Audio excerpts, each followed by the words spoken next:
July 2025 na. Magkano na nga ba ngayon ang mga Honda motorcycles? Yan ang ating aalamin ngayon. Tara!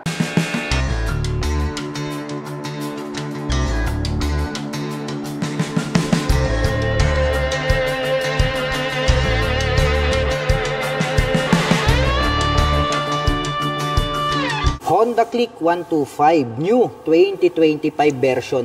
Mayroon po itong full LED na headlight at very attractive po ang dating nito pong kanyang daytime running light.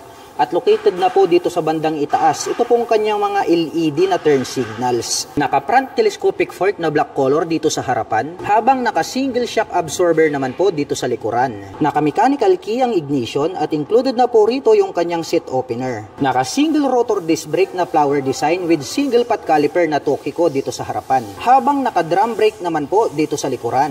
Mayroon po itong 2 front pocket. Dito po sa kanan, mababaw po ito na pwedeng paglagyan ng coins, habang dito naman po sa kabila, mas malalim po ito na pwedeng paglagyan ng mobile phones.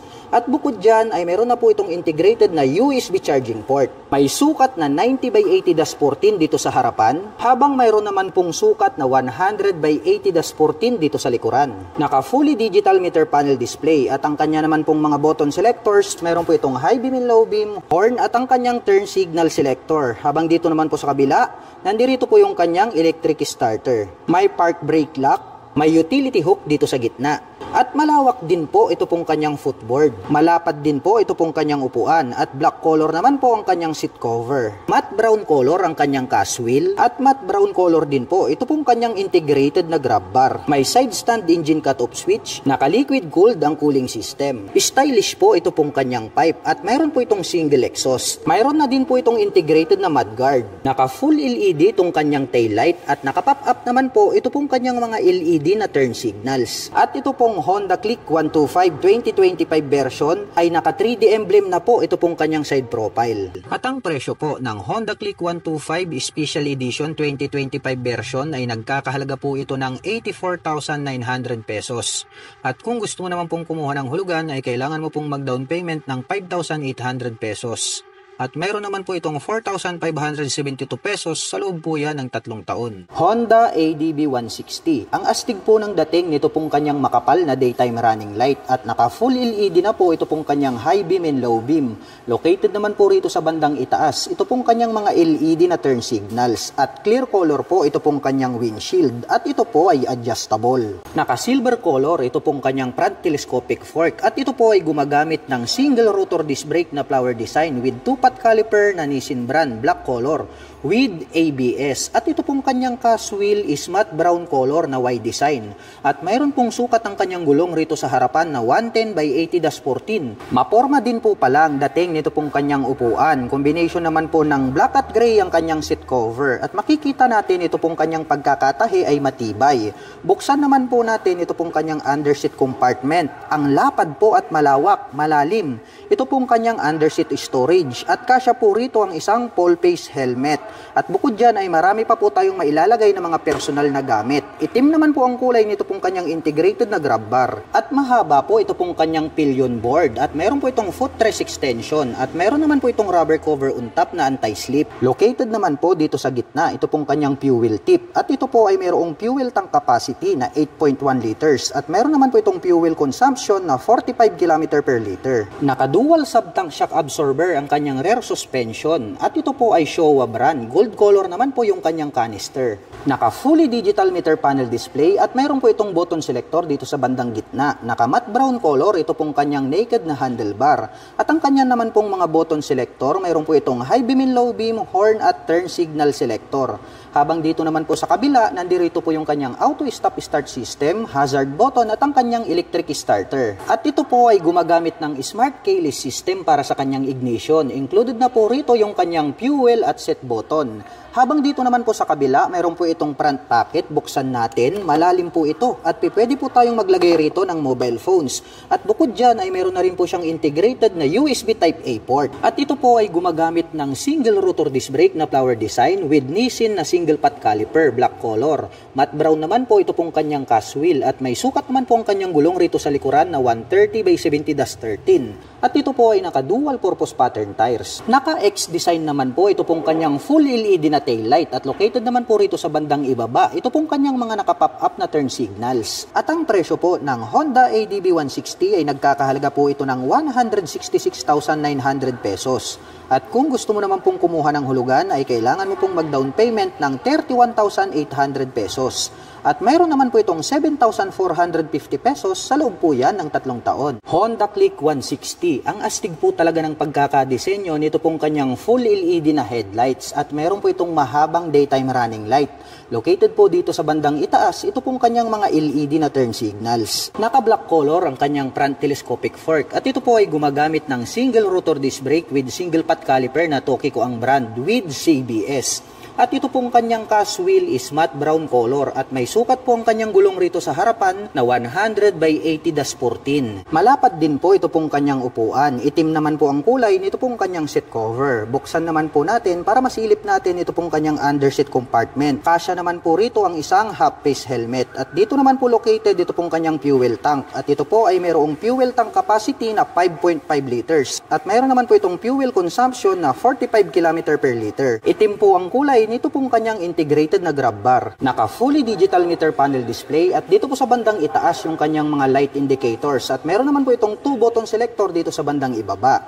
At mayroon po itong high beam and low beam, turn signal selectors at ang kanyang horn. Habang dito naman po sa kabila, mayroon po itong auto stop start system at ang kanyang electric starter. At ito po ay gumagamit ng smart keyless system para sa kanyang ignition. Included na po rito yung kanyang set button. At ito po ay mayroong 2 front pockets. Dito po sa kaliwa, open po ito at malalim, pwedeng paglagyan ng coins at gloves. Habang dito naman po sa kabila, meron po itong door na pwedeng buksan, malalim din po ito at kasyang-kasya po rito ang mobile phones.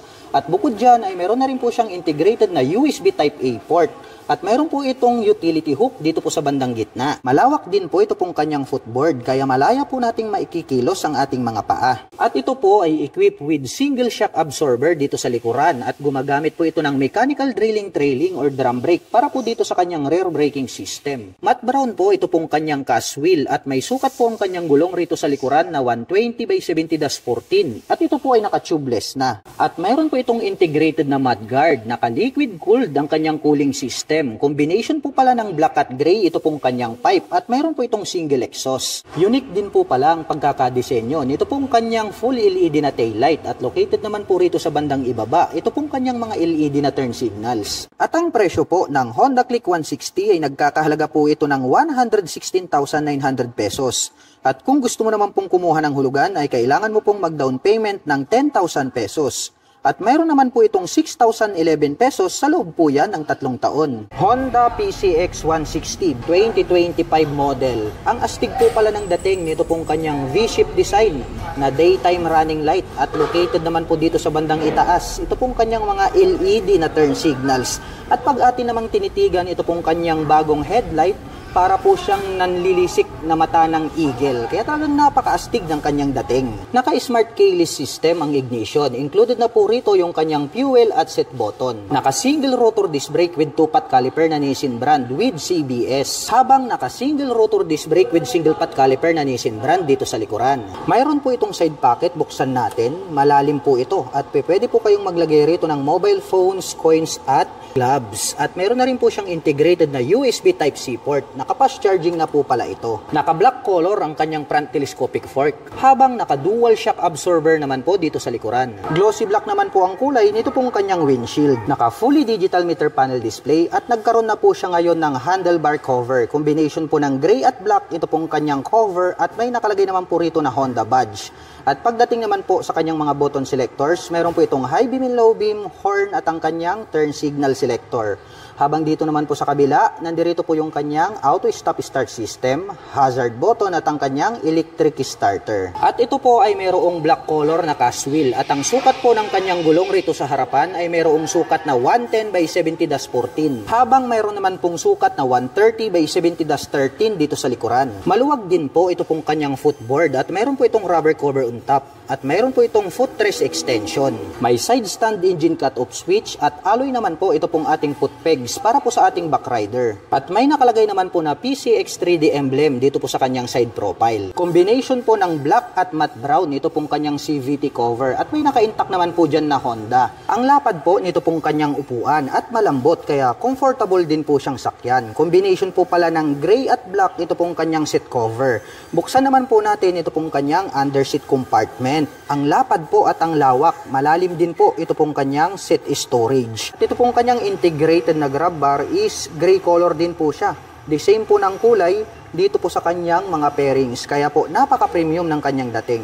At mayroon po itong 8 liters na fuel tank capacity at mayroon naman po itong fuel consumption na 45 km per liter. Combination po ng black at gray, ito pong kanyang pipe at mayroon naman po itong single exhaust. Naka-liquid cooled ang cooling system at mayroon po itong integrated na mudguard. Naka full LED itong kanyang tail light. May split pa po siya rito sa gitna na daytime running light at located naman po rito sa bandang ibaba, ito pong kanyang mga LED na turn signals. At ang presyo po ng Honda PCX 160 CBS 2025 model ay nagkakahalaga po ito ng 133,400 pesos. At kung gusto mo naman pong kumuha ng hulugan ay kailangan mo pong mag-down payment ng 17,800 pesos. At mayroon naman po itong 7,552 pesos sa loob po yan ng 3 taon. Honda Beat Premium version. Naka full LED po ito pong kanyang main headlight at located naman po dito sa bandang itaas. Ito pong kanyang mga bulb type na turn signals. Naka-telescopic fork ang kanyang front suspension. Habang naka-single shock absorber naman po dito sa likuran. At ito po ay gumagamit ng mechanical key para sa kanyang ignition with shutter lock key.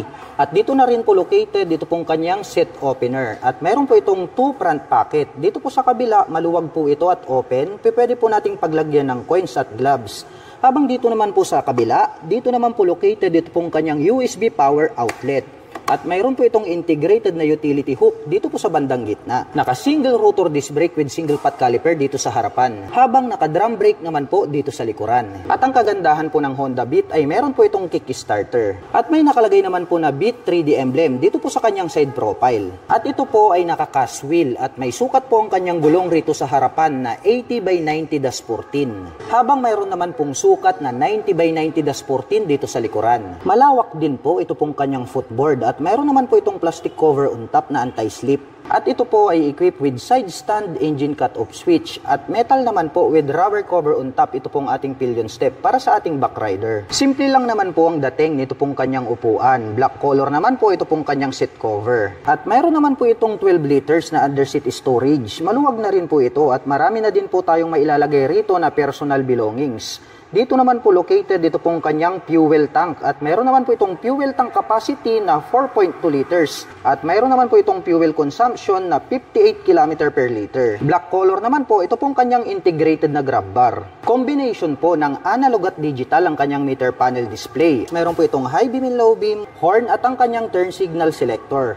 Habang dito naman po sa kabila, nandirito po yung kanyang electric starter. At bukod dyan, ito po ay equipped with park brake lock. All black naman po ang kulay nito pong kanyang pipe at head protection guard. At meron naman po itong single exhaust. At naka-air-cooled po ang kanyang cooling system. Naka-bulb type po ito pong kanyang tail light. At naka-bulb type din po ito pong kanyang mga turn signals. At included na po lahat ng kanyang ilaw dito po sa kanyang tail light assembly. At ang presyo po ng Honda Beat Premium ay nagkakahalaga po ito ng 73,400 pesos. At kung gusto mo naman pong kumuha ng hulugan ay kailangan mo pong mag-down payment ng 4,800 pesos. At mayroon naman po itong 4,032 pesos sa loob po yan ng 3 taon.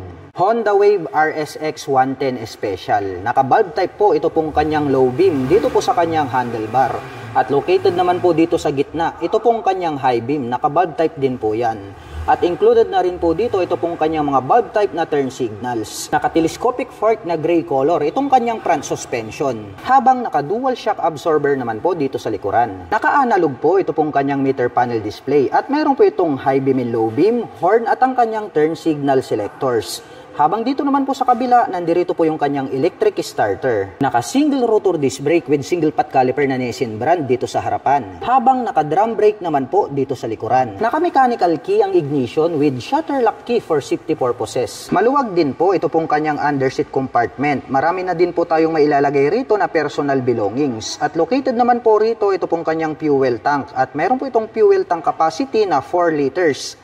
At mayroon naman po itong fuel consumption na 60 km per liter. At ito po ay naka-rem set. At ang sukat po ng kanyang gulong rito sa harapan ay mayroong sukat na 70 by 90-17. Habang mayroon naman pong sukat na 80 by 90-17 dito sa likuran. At ito po ay semi-automatic 4-speed manual transmission. Tubular po ito pong kanyang swing arm na black color. At mayroon po itong metal na chain protector. Metal po ito pong kanyang foot brake. At mayroon po itong kickstarter. Metal naman po with rubber cover on top. Ito pong ating mga foot pegs para sa ating rider at back rider. Palapad din po ito pong kanyang upuan at black color naman po ito pong kanyang seat cover. Itim din po ang kulay nito pong kanyang integrated na grab bar. All black naman po ito pong kanyang pipe at head protection guard at mayroon po itong single exhaust. At may nakalagay naman po na RSX decals dito po sa kanyang side profile. Naka-bulb type po ito pong kanyang taillight at naka-bulb type din po ito pong kanyang mga turn signals. At ang presyo po ng Honda Wave RSX 110 this version special ay nagkakahalaga po ito ng 64,900 pesos. At kung gusto mo naman pong kumuha ng hulugan ay kailangan mo pong mag-down payment ng 4,800 pesos. At mayroon po itong 3,595 pesos sa loob po yan ng 3 taon. Honda Venner X150 Premium Edition. Naka full LED po ito pong kanyang headlight. May spike dito sa bandang itaas. At ito po yung kanyang nagsisilbing daytime running light.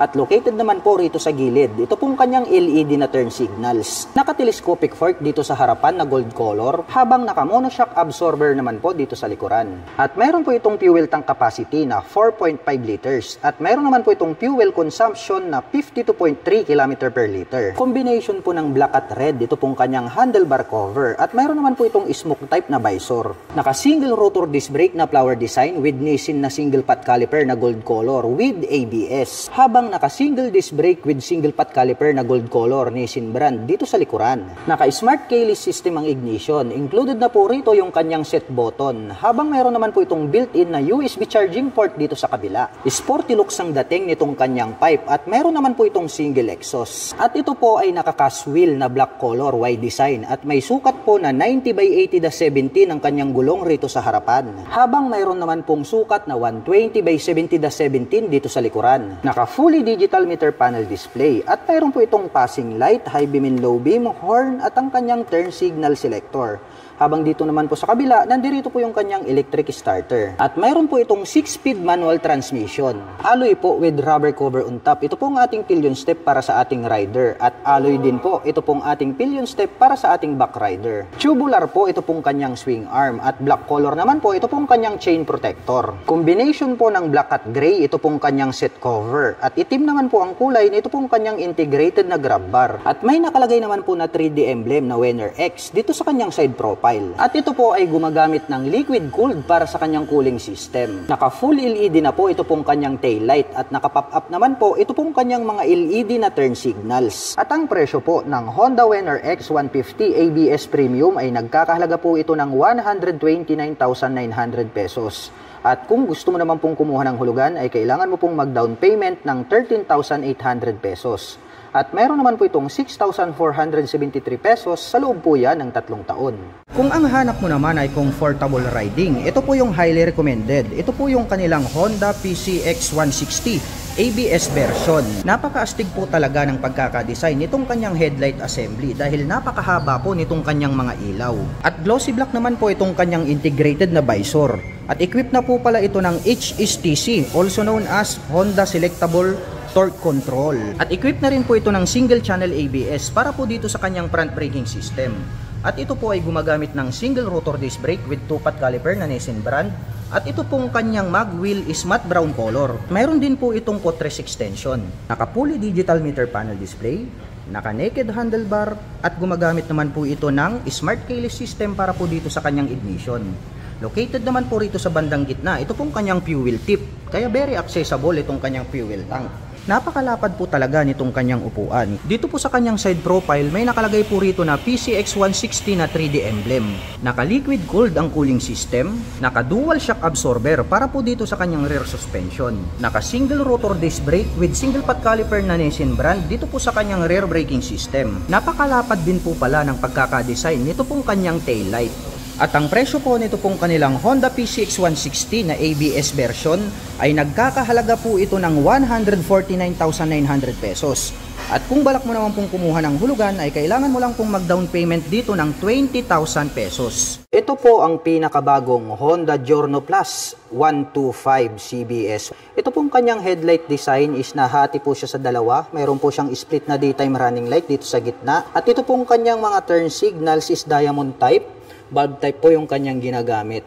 Equipped po ito ng single rotor disc brake. Ito po ay mayroong sukat na 100 by 90-12. Naka fully digital meter panel display. Mayroon po itong idling stop system. Ito po ay naka smart keyless system. Included na rin po rito yung kanyang fuel at set opener. Mayroon po itong integrated na utility hook dito sa gitna. At nandirito na po sa bandang harapan ito pong kanyang fuel tank. Ito po yung kanyang front pocket. Meron na rin po siyang integrated na USB charging port. Ito pong kanyang handle grip is brown color po siya. Brown color naman po ito pong kanyang seat cover. At meron naman po ritong park brake lock. Meron po itong malawak na footboard. Naka-emboss po ito pong kanyang main tail light. Ito po pala ay naka-liquid cooled. At meron naman po itong single exhaust. Ito po ay equipped with single shock absorber. At ang kanyang preno dito sa likuran is drum brake po siya. Mayroong sukat na 100 by 90-12. At ang presyo po ng pinakabagong Honda Giorno Plus 125 ay nagkakahalaga po ito ng 101,900 pesos. At kung balak mo naman pong kumuha ng hulugan ay kailangan mo lang pong mag-down payment ng 9,800 pesos. Ito naman po yung kanilang napakabangis na Honda Airblade 160. Para sa akin, very unique yung pagkakadesign nitong kanyang main light. Mayroon po siya ritong attractive na daytime running light. May Honda badge dito po sa bandang gitna. At ito po pala ay equipped with single channel ABS para po dito sa kanyang front braking system. With single rotor disc brake along with single pot caliper na Nissin brand. Naka two-tone color combination po ito pong kanyang seat cover. Combination po ito ng black at brown. Naka fully digital meter panel display. Naka smart keyless system ang kanyang ignition. Located naman po dito sa bandang gitna ito pong kanyang fuel tank. Naka liquid cooled ang kanyang cooling system. At dito naman po sa kanyang side cover may nakalagay po rito na Airblade na 3D emblem. At very unique din po ng pagkakadesign ito pong kanyang tail light. At gumagamit naman po ito ng dual shock absorber para po dito sa kanyang rear suspension. At ang presyo po nito pong kanilang Honda Airblade 160 ay nagkakahalaga po ito ng 125,900 pesos. At kung balak mo naman pong kumuha ng hulugan ay kailangan mo lang pong mag-down payment ng 9,800 pesos. Ito naman po yung kanilang number 1 na scooter pagdating po sa 125 category. Ito po yung kanilang Honda Click 125 Special Edition 2024 version na po ito. Meron po tayo na itong combination ng blue-white, meron tayong gray-black, at meron din po tayong red-black. At ang kagandahan po nito pong kanilang Honda Click 125 ay napaka-astig din po talaga ng pagkakadesign nitong kanyang daytime running light. At dito po sa bandang itaas located dito pong kanyang mga turn signals. Equipped naman po ito ng combi brake para po sa kanyang braking system. Naka single rotor disc brake na flower design with Tokico na single pot caliper.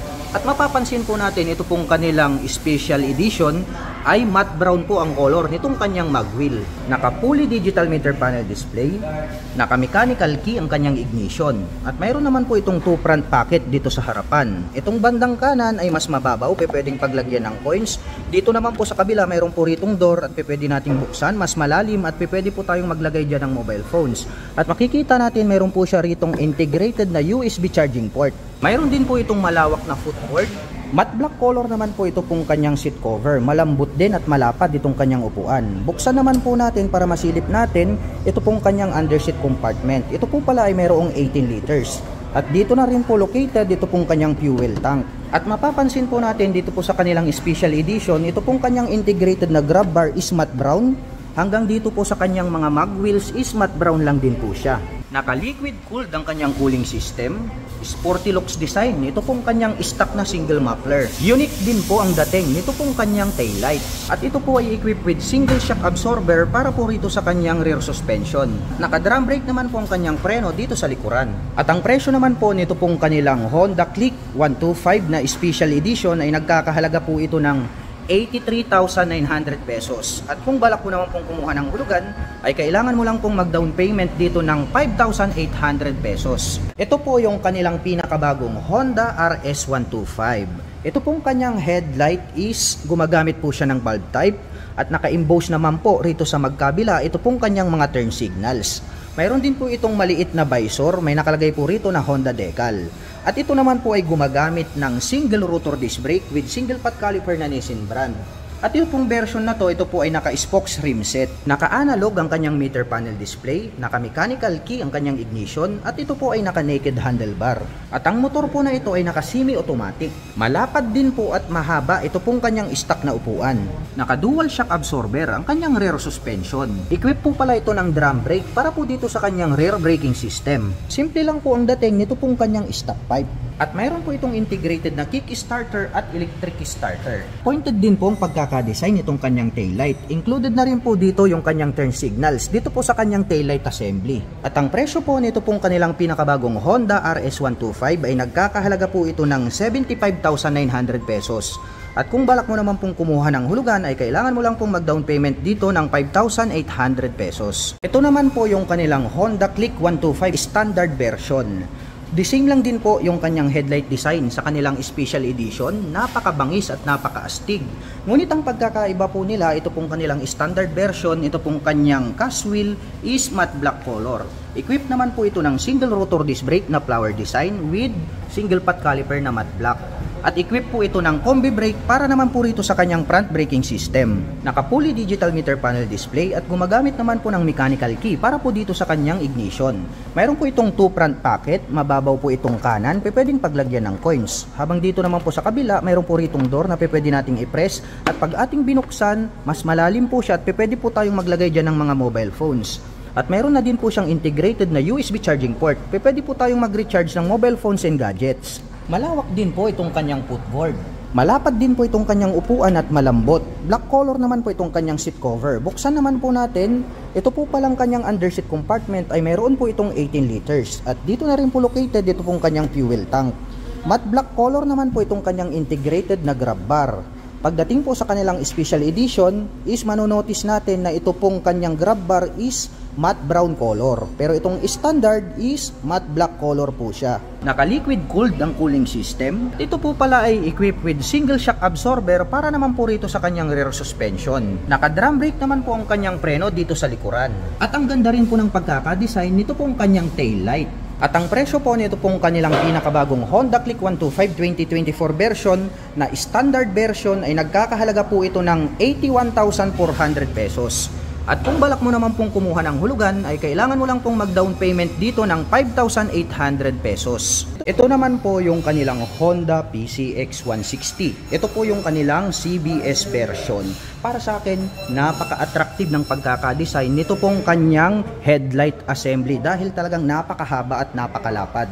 Mayroon naman po itong glossy black color na visor. Equipped naman po ito ng single channel ABS para po dito sa kanyang front braking system. Gumagamit ng traditional na telescopic fork, naka single rotor disc brake with 2-pot caliper na Nissin brand. Naka-fully digital meter panel display, naka naked handlebar, at equipped naman po ito ng smart keyless system para po dito sa kanyang ignition. Located po dito sa bandang harapan ito pong kanyang fuel tank. At ang kagandahan po nito ay meron po siyang footrest extension. Malapad din po itong kanyang upuan at ang ganda po ng pagkakatahi. Masasabi natin na talagang matibay. Naka-liquid cooled ang kanyang cooling system. Naka-dual shock absorber para po dito sa kanyang rear suspension. At stylish din po ang dating nito pong kanyang taillight. Mayroon naman po itong spacious na underseat compartment. At ang presyo po nito pong kanilang Honda PCX 160 na CBS version ay nagkakahalaga po ito ng 131,900 pesos. At kung balak mo naman pong kumuha ng hulugan ay kailangan mo lang pong mag-down payment dito ng 17,800 pesos. At kung ang hinahanap nyo naman po ay more affordable ang price tag at matipid sa gasolina, mayroon po tayo ritong Honda TMX 125. Mayroon po tayong 3 color available dito. Mayroon tayong red, mayroon tayong black at mayroon din po tayong gray color. Ito pong kanyang main headlight is square type po siya. Unlike po dito sa Supremo, napa-impose po ito pong kanyang headlight design. At ito naman pong kanyang mga turn signals ay located dito sa bandang itaas. Bulb type din po yan. At very visible naman po yan kapag kayo po ay liliko sa kanan at kaliwa. Gumagamit naman po ito ng traditional na telescopic fork dito sa harapan. At ito pong kanyang hub is gray color din po hanggang dito po sa kanyang front fender. At ito naman po ay gumagamit ng mechanical drilling trailing or drum brake para po dito sa kanyang front braking system. Naka-analog ang meter panel display, naka-mechanical key ang ignition at ito po ay naka-naked handlebar. Napaka-astig po pala nito pong kanilang gray color. Nagmukhang classic ito pong kanilang Honda TMX 125. Iba na rin po yung kanyang decal para po dito sa kanyang side cover. Malapad din po itong kanyang upuan at ang kagandahan niyan ay napakalambot. At mayroon naman po itong dual shock absorber para po dito sa kanyang rear suspension. Kung gagamitin nyo naman po itong pampasada, pwede po kayong maglagay ng additional dito na suspension. Kaya kung inyong mapapansin, mayroon na po siyang nakaabang rito. Simple lang naman po ang dating nito pong kanyang exhaust pipe. Naka-mechanical drilling trailing or drum brake ang kanyang preno dito sa likuran. Box type naman po ito pong kanyang tail light. At ang kagandahan po nito ay mayroon po itong integrated na kick starter at bukod dyan ay mayroon din po siyang electric starter. At ang presyo po nito pong kanilang Honda TMX 125 ay nagkakahalaga po ito ng 56,900 pesos. At kung balak mo naman pong kumuha ng hulugan ay kailangan mo lang pong mag-down payment ng 2,800 pesos. Kung ang hinahanap nyo naman po ay Pantra motorcycle, meron po tayo ritong Honda Supremo 150. Meron po tayong available 2 colors. Meron po tayong red color and then ito pong black color. Ito pong Honda Supremo 150 ay maganda po ito, panghanap buhay. At ang kagandahan po nito, pwede nyo rin po siyang gamiting pang daily service. Kaya all-in-one po ito pong mga Pantra motorcycles. Dahil nga kaya sila tinawag na Pantra dahil pwede po silang pantrabaho, pan-tricycle. Ito pong kanyang main headlight ay gumagamit po ito ng bulb type para po dito sa kanyang high beam and low beam. At dito naman po located ito pong kanyang mga napakalaking mga turn signals. Kaya more visible po yan kapag kayo po ay liliko sa kanan at kaliwa. Mayroon naman pong nakalagay rito na Honda decal. At ito naman po ay gumagamit ng traditional telescopic fork para sa kanyang front suspension. Mayroon naman po siyang rubber cover on top. At napansin ko lang mga ka-LM, ito pong kanyang hub is glossy black na po siya. Nakaterno naman po siya dito po sa kanyang front fender. Napaka-flawless po nito pong kanyang fuel tank at iba na rin po yung kanyang decal design. Ito pong kanyang upuan ay napakalapad at napakahaba. Kaya kung gagamitin nyo po ito pang hanap buhay, saktong-sakto pampasada. At ito naman po ay mayroong dual shock absorber para naman po dito sa kanyang rear suspension. Kung gusto nyo naman pong pampasada ang motorcycle na ito, pwede po kayong magdagdag ng isa pang suspension dito. Kaya mayroon na po siyang nakaabang. Matte black color naman po ito pong kanyang stock pipe. Naka-drum brake din po ang braking system dito sa likuran. At ito po ay mayroong integrated na kick starter at mayroon din po siyang electric starter. Naka-analog ang meter panel display, naka-mechanical key ang ignition at ito po ay naka-naked handlebar. At ang presyo po nito pong kanilang Honda Supremo 150 ay nagkakahalaga po ito ng 78,900 pesos. At kung balak mo naman pong kumuha ng hulugan ay kailangan mo lang pong mag-down payment ng 6,800 pesos.